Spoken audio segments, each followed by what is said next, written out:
Hello दोस्तों, स्वागत है आपका एक बार फिर से मेरे चैनल एडॉट अड्डा में। आज हम लोग बात करेंगे बायोलॉजी के एक नए अध्याय मॉड्यूल 5 में, जिसमें हम बात करने जा रहे हैं सेल यानी कि कोशिका के बारे में हम बात करेंगे। तो हम सबसे पहले आगे चलते हैं और बात करते हैं कोशिका यानी कि सेल होता क्या है। तो सेल जो होती है कोशिका, जीन की कार्यात्मक यानी कि फंक्शनल एवं संरचनात्मक यानी कि स्ट्रक्चरल इकाई होती है। ठीक है, ये कोशिका जो है वो क्या है, जीन की यानी कि कार्यात्मक यानी फंक्शनल और स्ट्रक्चरल इकाई होती है। अब ये सेल जो है ना, वो एक शब्द सेलुला से बनी हुई है, जो एक लैटिन का शब्द है, इससे बनी है। और सेलुला का मीनिंग जो होता है वो क्या होता है, एक छोटा सा कमरा। तो कोशिका जो आकार होता है ना, वो बहुत छोटा होता है, इसी से लिया गया है। ओके, अब हम बात करेंगे कि कई बार एग्ज़ाम में पूछी जाती है कि जो कोशिका के जो अध्ययन होते हैं यानी कोशिका की जो पढ़ाई होती है यानी कोशिका विज्ञान होता है, उसे क्या कहा जाता है। तो इसे हम लोग साइटोलॉजी कहते हैं। क्या बोलते हैं इसको, साइटोलॉजी। कई जगह जो है आपको सेल बायोलॉजी भी अगर ऑप्शन में दिया रहेगा तो इसे भी आप ध्यान रखेंगे। बट मैक्सिमम जगह जो होती है वो पूछी जाती है कोशिका के अध्ययन में क्या कहते हैं, तो हम लोग साइटोलॉजी कहते हैं। अब हम बात करेंगे कोशिका की खोज किसने किया। ठीक है, तो सबसे पहले हम आपको बता दें, जो कोशिका की जो खोज है वो रॉबर्ट हुक नामक वैज्ञानिक ने किया था। रॉबर्ट हुक एक अन्य चीज़ों की भी खोज किया था, जो है कंपाउंड माइक्रोस्कोप। ठीक है, ध्यान देंगे, रॉबर्ट हुक जो है वो कंपाउंड माइक्रोस्कोप का भी खोज किया था। वहीं सिंपल माइक्रोस्कोप का खोज जो है वो लीमन हुक ने किया था। कौन किया था, लीमन हुक ने क्या किया था, सिंपल माइक्रोस्कोप का खोज किया था। अब हम बात करेंगे और सबसे पहले कि सेल थ्योरी के बारे में बात करेंगे। सेल थ्योरी दो वैज्ञानिक, एक स्लाइडन और दूसरा स्वान नामक वैज्ञानिक ने दिया था। बहुत बार पूछी जाती है क्वेश्चन कि सेल थ्योरी किसने दिया था। ध्यान देंगे, सेल थ्योरी जो है स्लाइडन और स्वान नामक वैज्ञानिक ने दिया था। स्लाइडन और स्वान दोनों जर्मन के एक वैज्ञानिक थे, जहाँ स्लाइडन जो है बॉटनिस्ट थे, वहीं स्वान जो है वो क्या थे, जोलॉजिस्ट थे।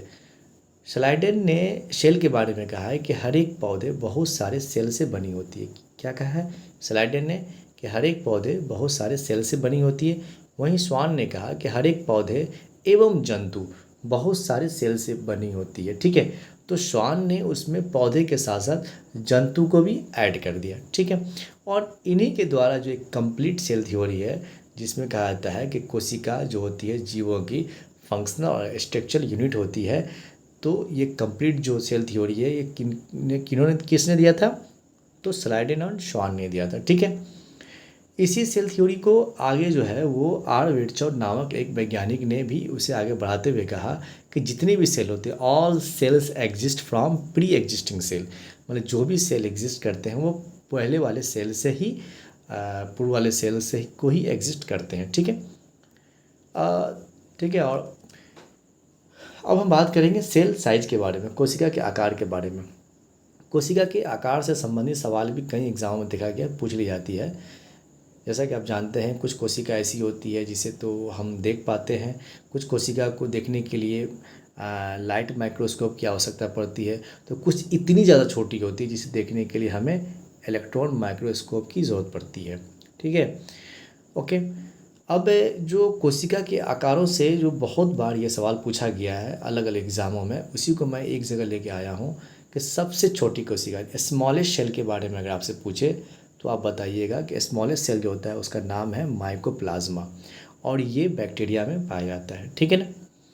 दूसरा है smallest cell in human body के बारे में अगर आपसे पूछे तो आप बताइएगा स्पर्म, जिसे जो मेल गैमेट यानी कि मेल युग्मक जो होता है उसमें पाई जाती है। वहीं सबसे लार्जेस्ट सेल ओवरऑल बात करेंगे तो आप बताएंगे कि ऑस्ट्रिच का जो एग होता है वो लार्जेस्ट सेल है। ठीक है, वहीं largest cell in human body के बारे में बात करेंगे तो ओवम जो होती है, महिला जो फीमेल गैमेट इन फीमेल युग्मक के अंदर जो है जो ओवम होती है वो सबसे लार्जेस्ट सेल है ह्यूमन बॉडी में। वहीं लॉन्गेस्ट सेल की बात करेंगे, लॉन्गेस्ट, लार्जेस्ट की बात करेंगे तो ओवम, और लॉन्गेस्ट की बात करते हैं तो वो है न्यूरॉन सेल, जो नर्व सिस्टम में पाया जाता है, जिसकी लंबाई अप्रॉक्सीमेटली 3 फीट होती है। तो सबसे लॉन्गेस्ट सेल कौन है, न्यूरॉन सेल। और सबसे लार्जेस्ट सेल अगर ह्यूमन बॉडी के बारे में बात करेंगे तो ओवम, जो फीमेल गैमेट में पाई जाती है। Smallest cell in human body जो है वो स्पर्म, जो मेल युग्मक माने मेल गैमेट में पाया जाता है। और सबसे स्मॉलेस्ट सेल जो होता है वो माइकोप्लाज्मा, और लार्जेस्ट सेल जो होता है वो ऑस्टिस का एग होती है। ओके, अब हम आगे बढ़ते हैं और बात करते हैं टाइप ऑफ सेल के बारे में। जैसा कि आप जानते हैं कि सेल जो होते हैं वो दो टाइप के होते हैं, एक होते हैं प्रोकैरियोटिक सेल, दूसरी होती है यूकैरियोटिक सेल। ठीक है, प्रोकैरियोटिक सेल जो होती है जिसकी सेल वॉल जो होती है ना वो पेप्टिडोग्लाइकेन की बनी होती है। ओके, और मुख्य रूप से जो प्रोकैरियोटिक होती है वो बेसिकली एक कोशिकीय ही होती है, यानी कि सिंगल सेल वाले होते हैं। ठीक है, वहीं यूकैरियोटिक सेल जो होती है जिसका कोशिका भित्ति यानी कि सेल वॉल जो होता है वो सेलुलोज का बना होता है। और बेसिकली यूजुअली जो होती है वो यूकैरियोटिक वो मल्टी सेल के होते हैं। ओके, और प्रोकैरियोटिक में क्या होता है कि केंद्रक जो होती है वो क्लियर नहीं होती है, बट यूकैरियोटिक सेल जो होती है उसकी केंद्रक जो होती है न्यूक्लियस जो होती है वो क्लियर होता है, उसमें साफ आपको देख सकते हैं कि प्रोकैरियोटिक यूकैरियोटिक सेल में न्यूक्लियस साफ क्लियर आपको समझ में आती है। ठीक है, प्रोकैरियोटिक सेल जो होती है मतलब प्रो मतलब प्रिमिटिव, जो पहले वाली जो सेल होती है ना, जो इनिशियल जो सेल होती है उससे हम लोग प्रोकैरियोटिक सेल कहते हैं। और जब उसी सेल को जब आगे बढ़ती है, ठीक है ना, जब वो तो वो हमारा जो कहलाता है वो यूकैरियोटिक सेल कहलाता है। जब नया सेल जो बनता है उससे, तो वो हमारा क्या होता है, यूकैरियोटिक सेल। अब हम बात करेंगे प्लांट सेल और एनिमल सेल के में कुछ अंतर होती है, कुछ डिफरेंसेस होती है, उनके बारे में बात करेंगे। जैसे कि आप देख रहे हैं यहाँ कि ये प्लांट सेल है, मुख्य रूप से ये आयताकार और होते हैं, और जो ये एनिमल सेल है ये अंडाकार या गोल बेसिकली ये इनके आकार के रूप में होते हैं।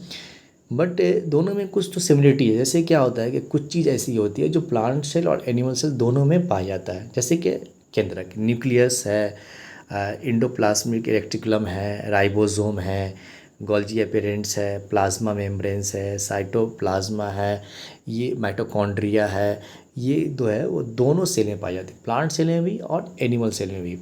बट आपको ध्यान देने की बात है, अगर आपसे सवाल पूछी जाती है तो दोनों सेल में अंतर क्या है, क्या किस में पाई जाती है, किस में कौन सी चीज़ नहीं पाई जाती, वो आपसे पूछी जा सकती है।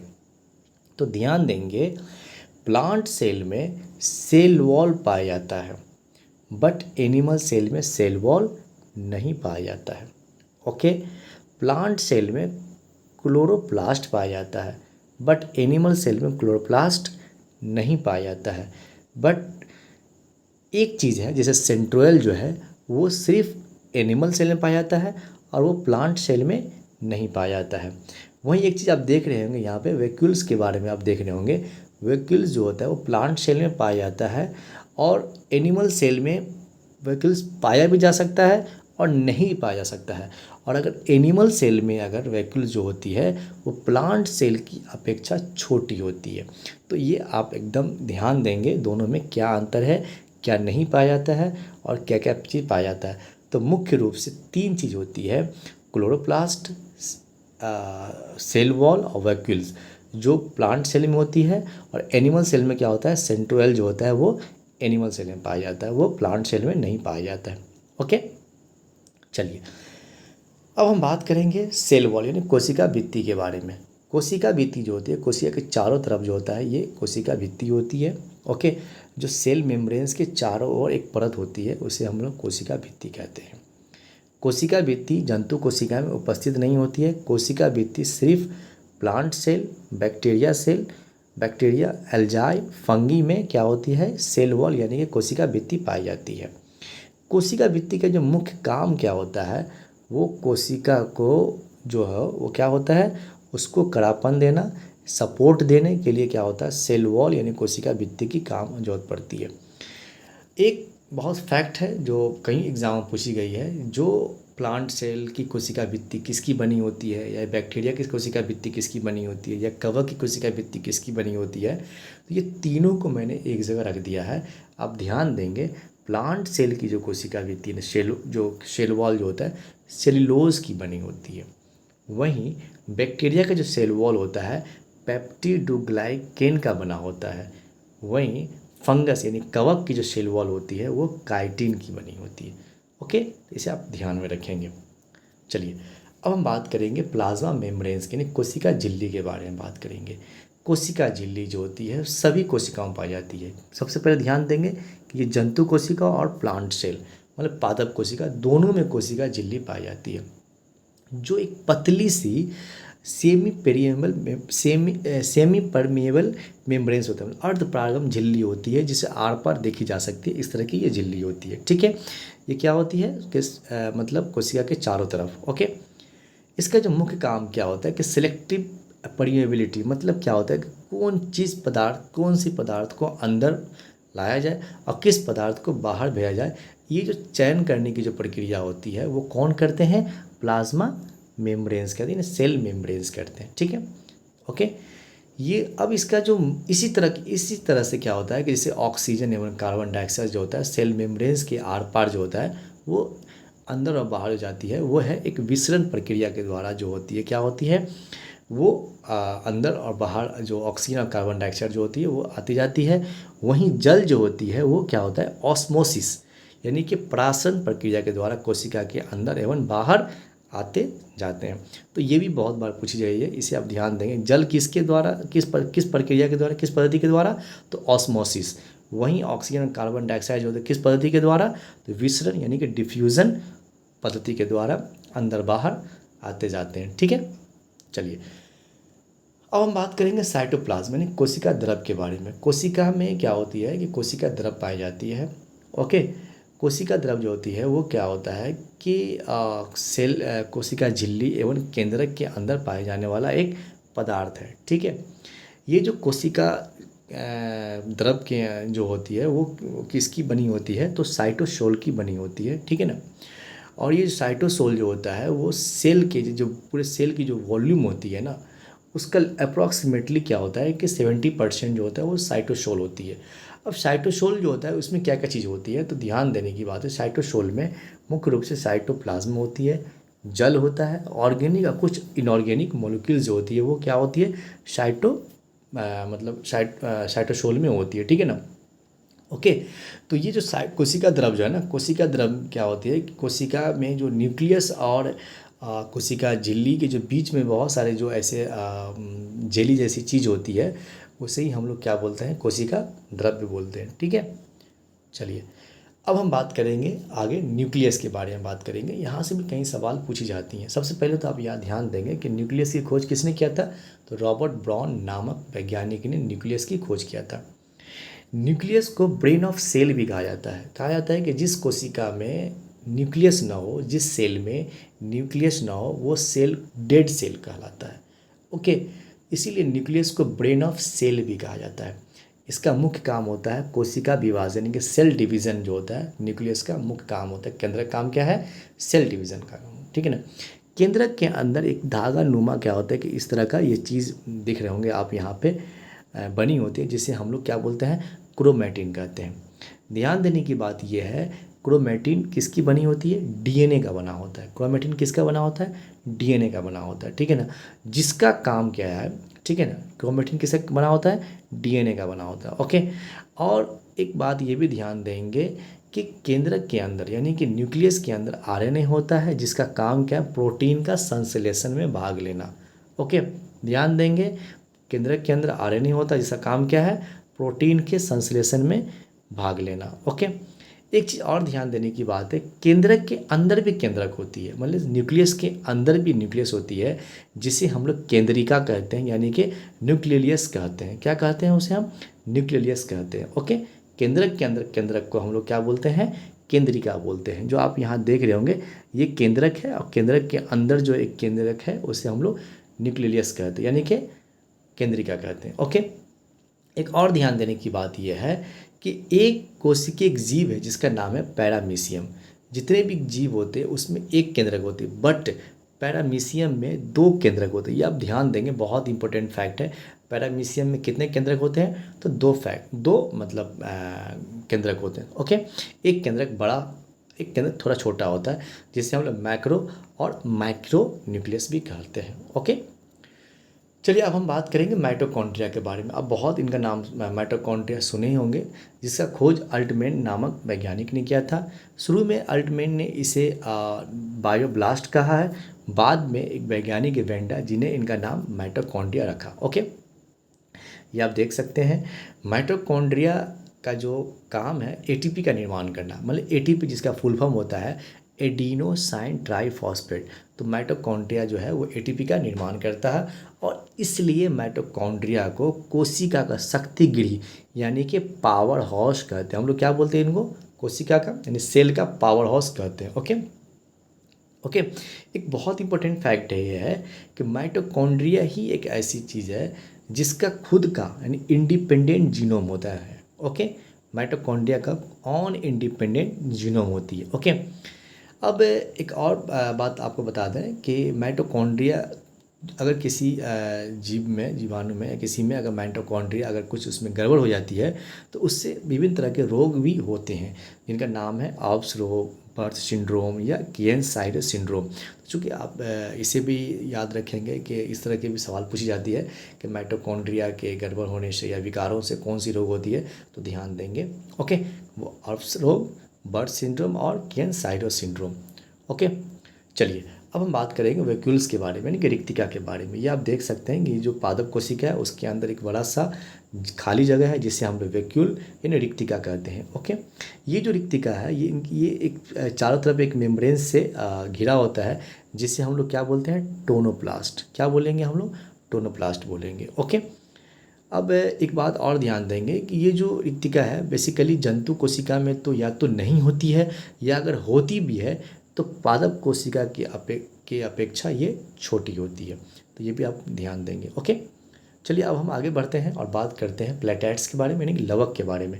प्लेटेट्स यानी लवक जो है वो पादप और शैवाल में मुख्य रूप से उपस्थित होती है। ओके, ये जो लवक होते हैं यानी कि प्लेटेट्स होते हैं, इसे हम लोग तीन भागों में बांटते हैं। एक तो होते हैं क्रोमोप्लास्ट, दूसरा है क्लोरोप्लास्ट और तीसरा है ल्यूकोप्लास्ट। ओके, अब यहाँ से बहुत सारे एग्ज़ामों में देखा गया सवाल पूछे जाते हैं डायरेक्ट कि क्रोमोप्लास्ट का क्या काम है, क्लोरोप्लास्ट का क्या काम है, या ल्यूकोप्लास्ट का क्या काम है। तो क्रोमोप्लास्ट यानी कि वर्णी लवक, चूँकि नाम से ही आप क्लियर है, वर्णी लवक का काम है फूल एवं बीजों में रंग प्रदान करना। वहीं क्लोरोप्लास्ट यानी कि हरित लवक, जिसका मुख्य काम है कि पत्तों में हरा रंग यानी कि green pigment for photosynthesis. Okay, पत्तों में हरा रंग प्रदान करना।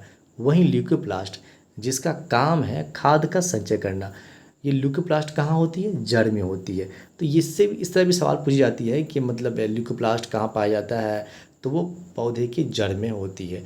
वहीं क्लोरोप्लास्ट पौधे के पत्ते में होती है। ठीक है, और मतलब क्रोमोप्लास्ट जो होती है वो फूल और बीज के रंग में जो होती है उसमें क्रोमोप्लास्ट होती है। ओके, अब ल्यूकोप्लास्ट को भी हम लोग तीन भागों में बांटा गया है। ठीक है, आप देख सकते हैं कि इमाइलोप्लास्ट, इलायोप्लास्ट और प्रोटीनोप्लास्ट। तो इमाइलोप्लास्ट चूँकि ल्यूकोप्लास्ट का काम ही है जड़ में खाद का संचय करना, तो इमाइलोप्लास्ट का काम क्या है कि खाद्य के रूप में स्टार्च यानी कार्बोहाइड्रेट का संचय करना। वहीं इलायोप्लास्ट का काम है वसा का संचय करना यानी कि फैट का स्टोरेज करना।